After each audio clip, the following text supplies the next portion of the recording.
with a couple of very decent whips yesterday, and I apologise to them today, as I did yesterday. Mr. Speaker, but this report shouldn't be about you, and it is becoming about you. And I fear the government has wanted it to become about you. It should be about the position of Speaker. Mr. Speaker, on the 6th of February 2013, my committee decided to bring forward this report. We were going to recommend a motion that the status quo be retained. This was an amendable motion, so those colleagues who disagreed could have amended that motion and a vote could have taken place.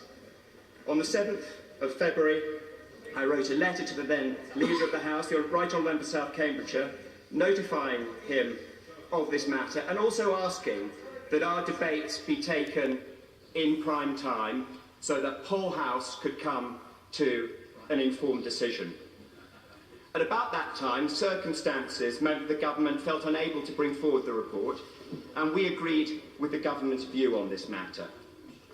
On the 28th of January, we met with the Leader of the House and had further discussions about various reports, including the election of the Speaker. I did send a letter on the 3rd of February confirming the committee's view, firm view, unanimous view, and the committee is made up of all sorts of people from all sorts of parties, that any vote should take place in prime time so that the House could come to an informed decision. I do say to the government that this is not, I think, how they expected today to play out. The government was hoping that the party would be kept here under a three-line whip for a party meeting and others would have gone home. This does not reflect well on the government. But can I just say this? How you treat people in this place is important. This week, I went to the Leader of the House's leaving drinks. I spent 20 minutes saying goodbye to his special advisor yesterday. I went into his private office and was passed by the Deputy Leader of the House yesterday, all of whom would have been aware of what they were proposing to do. I also had a number of friendly chats with our Chief Whip yesterday.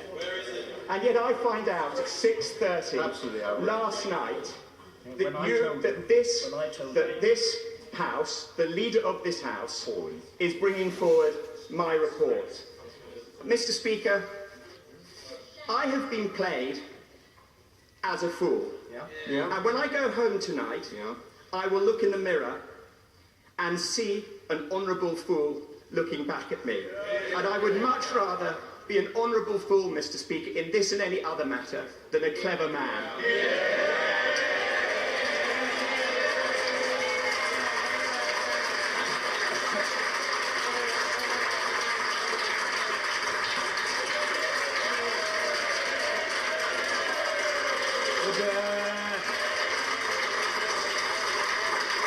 Order.